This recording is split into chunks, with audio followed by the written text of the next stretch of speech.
नमस्कार साथियों, मैं डी के मंडावी।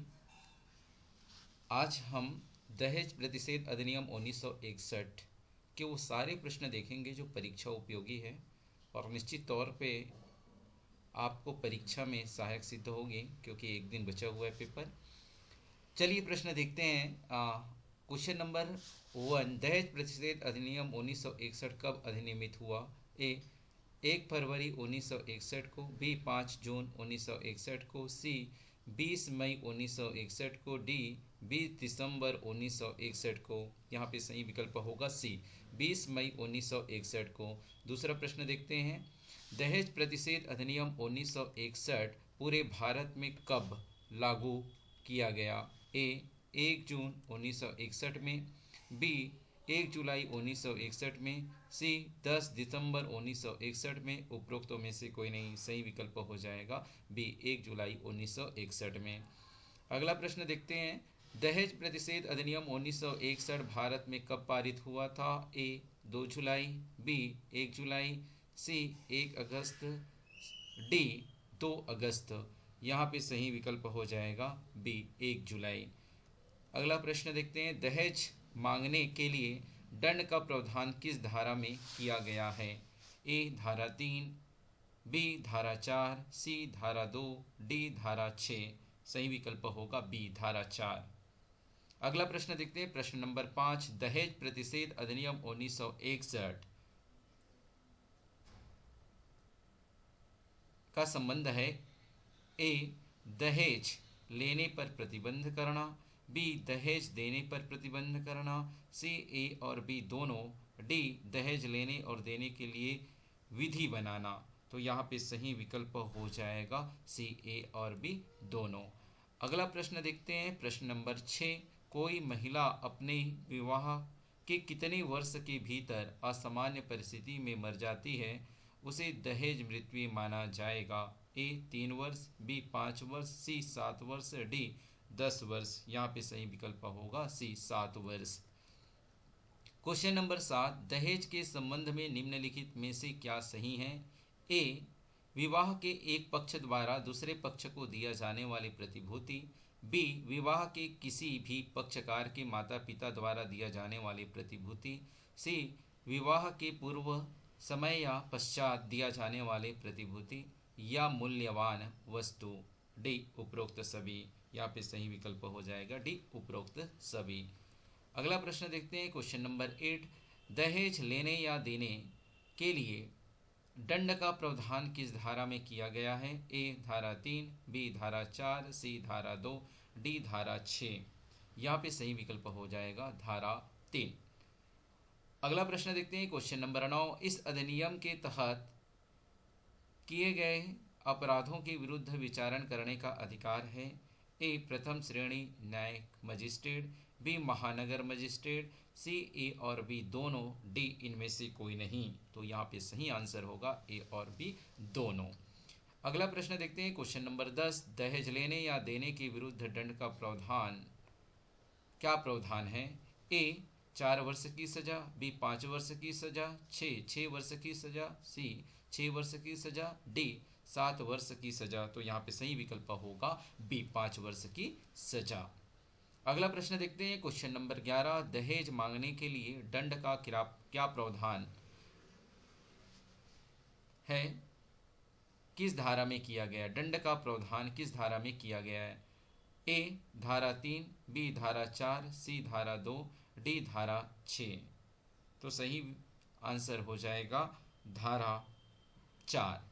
तो इस प्रकार से सही विकल्प होगा बी। अगला प्रश्न देखते हैं, क्वेश्चन नंबर 12, दहेज की संपत्ति स्त्री की मृत्यु के बाद जो कि विवाह से 7 वर्ष के अंदर हो तब किसे अंतरित होगी? ए माता पिता को, बी यदि संतान है तो उसे, सी ए और बी दोनों को, डी पति को।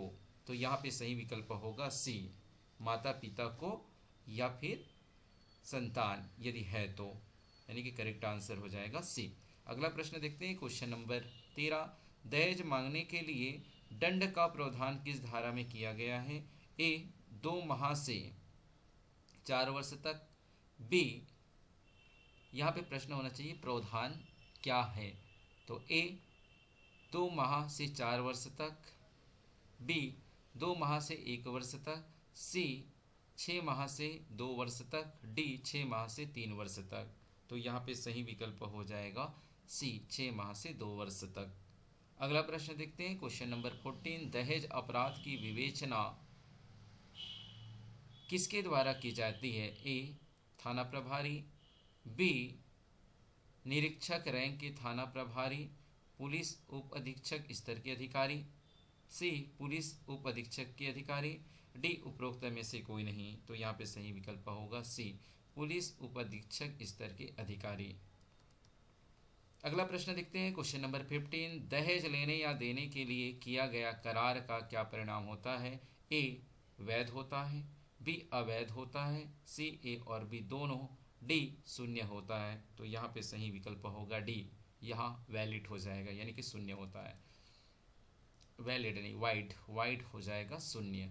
चलिए क्वेश्चन नंबर 16, दहेज प्रतिषेध अधिकारी की नियुक्ति का प्रावधान है? ए केंद्र सरकार द्वारा, बी किसान जिला कलेक्टर द्वारा, सी राज्य सरकार द्वारा, डी उच्च न्यायालय द्वारा। तो सही आंसर हो जाएगा सी राज्य सरकार द्वारा।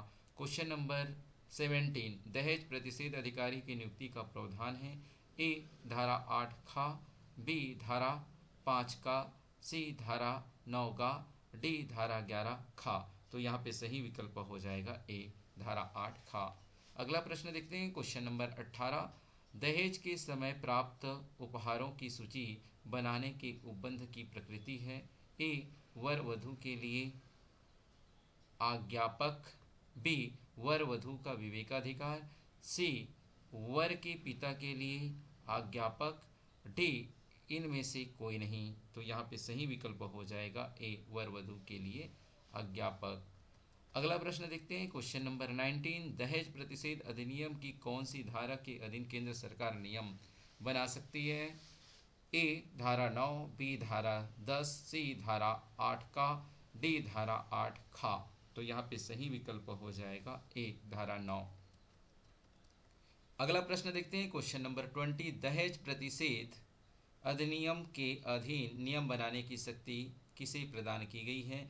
ए केंद्र सरकार को, बी राज्य सरकार को, सी उच्च न्यायालय को, डी ए और बी दोनों को।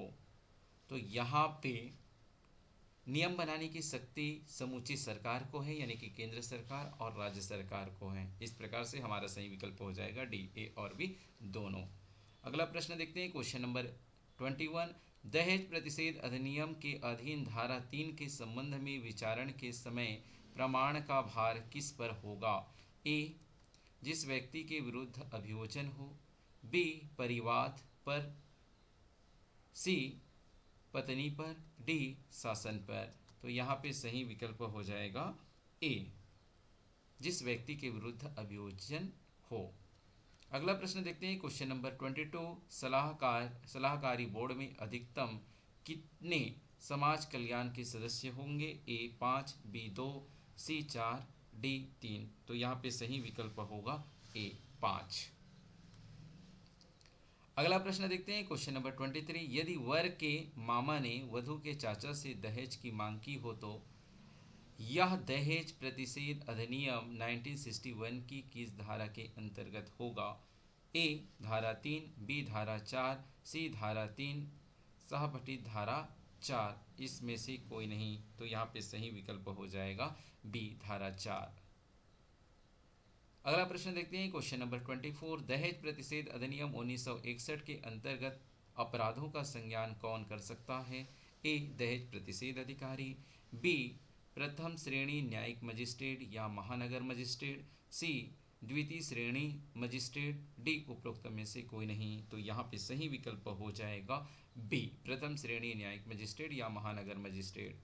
चलिए अगला प्रश्न देखते हैं, क्वेश्चन नंबर 25, निम्नलिखित में कौन सा कथन सत्य है? मांगने वाले को न्यायालय 6 माह से कम की अवधि के कारावास का दंडादेश ए नहीं दे सकता, बी निर्णय में लेखबद्ध किए जाने वाले पर्याप्त और विशेष कारणों से दे सकेगा, सी दहेज की रकम अत्यधिक न हो तो दे सकेगा, डी दहेज की मांग के साथ क्रूरता या प्रताड़ना का अपराध ना हो तो दे सकेगा। तो यहाँ पे सही विकल्प हो जाएगा बी, निर्णय में लेखबद्ध किए जाने वाले पर्याप्त या विशेष कारणों से दे सकेगा। क्वेश्चन नंबर 26, यदि दुल्हन का पिता रूढ़िगत प्रकृति के उपहार जो उसकी विधि क्षमता के अधीन है दुल्हन को देता है तो ऐसा उपहार दहेज की परिभाषा में आएगा। यह कथन है ए सत्य, बी असत्य, सी कहा नहीं सकते, डी इनमें से कोई सही नहीं है। तो यहाँ पे सही विकल्प हो जाएगा बी असत्य, क्योंकि ये आएगा दहेज की परिभाषा में नहीं आएगा। ठीक इस प्रकार से यहाँ पे ये जो स्टेटमेंट है वो असत्य है, तो यहाँ पे करेक्ट विकल्प हो जाएगा बी। क्वेश्चन नंबर अगला प्रश्न देखते हैं, क्वेश्चन नंबर 27, जहाँ कोई दहेज ऐसा स्त्री से निम्न जिसके विवाह के संबंध में वह दिया गया है किसी व्यक्ति द्वारा प्राप्त किया जाता है, वहाँ वह व्यक्ति उस दहेज को अंतरित करेगा। ए स्त्री को, बी पुलिस को, सी उसमें से माता पिता को, डी दहेज प्रतिषेध अधिकारी को। तो यहाँ पे सही विकल्प हो जाएगा ए स्त्री को। अगला प्रश्न देखते हैं, क्वेश्चन नंबर 28, दहेज किसके द्वारा दिया जा सकता है? ए केवल वधू पक्ष, बी केवल वर पक्ष, सी दोनों पक्षकारों में से कोई भी, डी इनमें से कोई नहीं। तो यहाँ पे सही आंसर हो जाएगा सी दोनों पक्षकारों में से कोई भी। चलिए अगला प्रश्न देखते हैं, क्वेश्चन नंबर 29, यदि महिला जिसको दहेज वापिस करना था उसकी मृत्यु हो जाती है तो दहेज दिया जाएगा। ए बच्चे को, बी पति को, सी माता पिता को, डी सरकार को। तो यहाँ पे सही आंसर होगा ए बच्चों को। चलिए अगला प्रश्न देखते हैं, क्वेश्चन नंबर 30, दहेज मांगना दहेज प्रतिषेध अधिनियम 1961 में अपराध है जिसके लिए न्यूनतम कितनी सजा है? ए न्यूनतम 1 वर्ष का कारावास, बी न्यूनतम 6 माह का कारावास, सी न्यूनतम 2 वर्ष का कारावास, डी इनमें से कोई नहीं। तो यहाँ पे सही आंसर होगा बी न्यूनतम 6 माह का कारावास। तो साथियों इस प्रकार से पूरे दहेज संबंधी प्रश्न, दहेज प्रतिषेध अधिनियम संबंधी प्रश्न हमने कर लिया। उम्मीद करता हूँ कि ये आपकी परीक्षा में सहायक सिद्ध होगी।